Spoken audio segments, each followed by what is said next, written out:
MACT back, and I have this Wi-Fi device, and I'm going to open it up, and of course it's all sealed in the package. I have not opened it up at all to check it out, but I did buy it on eBay, and of course I will put the link on it. But this is an OBD2, and of course I gotta put my glasses on because I can't read a darn thing without it. But it is a ELM327, as you can see, and it is a Wi-Fi device. Now, compared to the MX that I have, the OBD Links MX, it's twice as big, folks. Okay, it's about half the size. So this is twice as large. It might be a knee knocker, I don't know, but we're going to give it a shot and see what it does. Hard part about it is all the lights are at the top. So when you go to plug it in, you can't read the lights hardly because they're all at the top. They're not at the end. So right there, I'm going to say it's going to be hard for you to really read it, I think, to see what's going on. So when we do plug it in, we'll see what it does and how hard it is to see these lights that are at the top right here to see what's going on.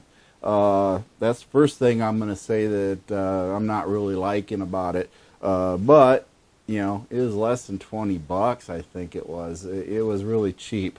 So does cheap make for better? Nah. Let's go give it a try. Hook it up through my smartphone using a 4-scan light and see what it does. And see if it is actually a functional device that we can use. Now, before I do go out, I probably should have went back here, so I haven't been outside yet, but I was reading the literature. Yes, all of this right here, folks. I was reading this, and this device recommends, what is it, OBD Car Doctor. And, of course, you can get that off of the, I guess, the interweb there, as they say, and download it as an app. And then they also say that you should use OBD Wi-Fi with the Torque for Android. Okay, so they have all the information for the Torque app and everything, how to download that and how to set it up and go through it. So the instructions do not recommend 4-scan light. They do recommend OBD Doctor, as they say, Car Doctor, and of course Torque for Android devices. Not seeing, I'm going to imagine that it would probably run on something maybe with Apple, but I'm not seeing anything that says Apple on it. Okay, so if you're one of those rare people that uses Apple, I guess you're just going to have to experiment with it. I run Android for everything I do pretty much, so we'll just stick with the Android part of it and use the 4-scan because I'm not going to download the Car Doctor or anything else. I'm going to stick with the 4-scan. So we have a good comparison to the OBD Links MX and have one platform to compare them to. A little more solid as far as the evaluation goes that way. That way we're not mixing those apples and oranges. So let's go out and hook her up and see what she does. Well, first things first is we'll go ahead and see about plugging this thing in. And as you can see, you can hardly see the lights back there because it's pretty well covered up.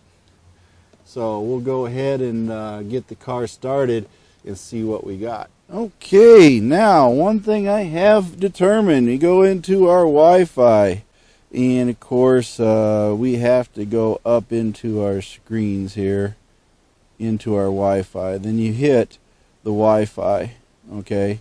So you open up your Wi-Fi, and then you look for your Wi-Fi OBD2, and you connect on that, okay? Then it connects to the Wi-Fi OBD2. So once you get that set up, then you go back into your 4-scan, okay, and then you should be able to connect to it. It should register.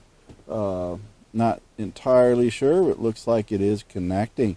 So we're going to go ahead and see what we get out of this as far as what we're working with, and does it read all of our graphs. So right now it's still trying to connect. Let's see how long this takes. And I do see a lot of lights going on and off here as it's doing it. The vehicle may contain MSCAN modules. Does your EML adapter have HS? And it no, or I hit I don't know. And apparently it wants to know maybe it can't handle MSCAN and HSCAN. So we're going to go ahead and hit the dashboard and hit play and see what everything reads for us. And it's looking like it's doing everything it's supposed to be doing. I got a bunch of different PIDs here, so it looks like it is working. I'm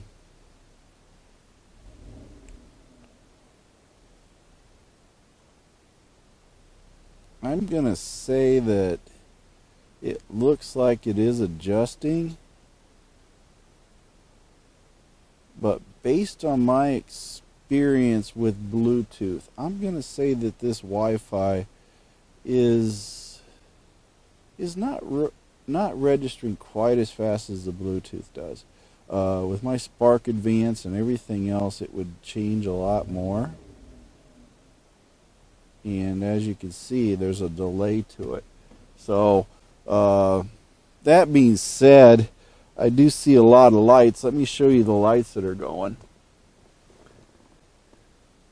And I don't know if you guys can see those lights down there that are going off on the unit. It has a lot of different yellow and blue lights showing and indicating that it is course connected. So with that being said, I'm not saying that this isn't working. I'm just saying it's not as fast, but it looks like it is functioning. And of course, I will give it a good run tomorrow. I got a 100-mile or more round trip that I have to do. So I will give this a good run for its money and see what it actually does. I am curious on a few things. I will check the heat temperature on it. I know I did check the Bluetooth one, and it didn't get very warm at all. Maybe about 80-some degrees, I think, at the most while it was running. And I do not know how warm this Wi-Fi device was. There are some issues that were mentioned that, hey, this thing gets hot. So we'll go ahead and check all that out and see what we're getting there. But based on what I am seeing, I'm just going to tell you, I don't see the rapid change in some of the adjustments that I see with the Bluetooth for the OBD Lynx MX on Bluetooth. So the Wi-Fi, in my opinion, right now, and what I'm seeing, has a lag.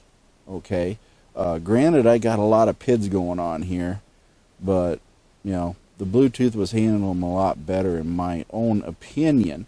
But it is functional. We are seeing what we need to see. So let's go ahead and let's see what we got as far as graphs. And we can show our graphs here, what's going on with this. Long-term and short-term fuel trims.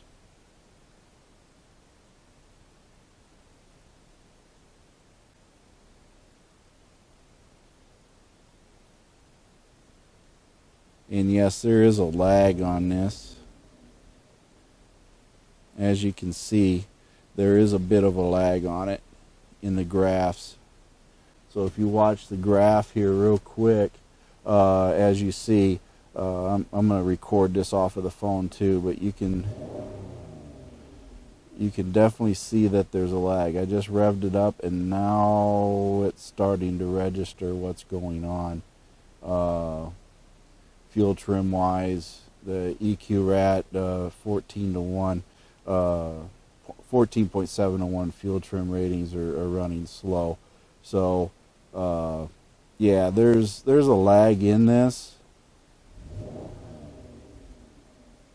and I see this here on the Spark Advance, and the RPMs, it's really behind the power curve. With the Bluetooth device, you would see this right away. With this device, you are getting a lag on it. But hey, it is giving you information, and for 20 bucks, I guess if that's all you can, really afford at the time, then this will give you some information that is, of course, usable in that aspect. But there, as you can see, we got a little bit of a lag. It doesn't quite pull up as fast, but it is recording. So that's really what we really want, is to see what's going on as far as everything. But knock sensors going up and down, and of course everything else. Then of course our cylinders, as far as their activity goes. And they're always bouncing around there, aren't they? But that's it, folks. We got the OBD2 ELM327 here, and of course it is a Wi-Fi adapter, and we'll go ahead and work on this one, see what it does in real time, real use tomorrow. I'm going to leave this thing plugged in all night to see what it does. Hopefully it shuts off or something and does not discharge my battery and give me a dead battery in the morning. But we'll go ahead and see what happens, and I'll see y'all tomorrow as we cover this on a real drive. Well, folks, that is pretty much it. That ELM327. It was plugged into my wife's MACTFORDEDGE for a week, and when I pulled it out to go use it in my FORDEDGE, I could not get it to register. And tried again, and this one I tried multiple times this whole week to get it to work, and it will not register. So it is a big thumbs down on the ELM327 Wi-Fi device. It literally goes into the garbage. Okay, so my evaluation of this device, it did not even make it 3 weeks. Okay, it may have been $19.95, but rest assured, the OBD Lynx MX Bluetooth device may cost you about 80 bucks, maybe less on sale, but I guarantee you the darn thing works. It's been working for me for months without a hitch every time. So that is pretty much it as far as the device. I'm going to go ahead and do a little bit of wrap-up comparison for it, and then we're going to call this an end to this whole scenario and move on. That is it. We got the devices here, folks, and the ELM327, not worth a nickel. Okay, it's garbage, total garbage. Now in comparison, we have the two devices, as you can see, the OBD Lynx MX and the ELM327. Both the same thickness essentially, but they're definitely smaller. This is a lot less of a knee knocker as far as in there, but just as a comparison, 80 bucks, I paid price for it. You might be able to get it for a little less, 20 bucks. Okay, so the old saying goes, you get what you paid for, right? So garbage, burned out in 3 weeks. Okay, do I send it back, get my money back, whatever? Go to Amazon and say, hey, it's garbage, give me my money back. I don't want another one. If they're going to last 3 weeks, they ain't worth crap. Yeah, crap. That's what this is. So anyway, that is where we're at with this. So I'm going to stick with the OBD Lynx MX. As you can all see, very good device. And of course, I use it all the time. It has upside down. What can I say? But it is, of course, a very good device, and I do like it. Now, as far as everything else goes, I wrap it all up, and the device was working when it was working. Okay, it seemed a tad bit slower in responses, and connectivity was not that good. Okay, I was having some issues, so ease of use, maybe a 5 out of a 10. Connectivity was always a little bit more difficult than with the Bluetooth, when it just connected automatically.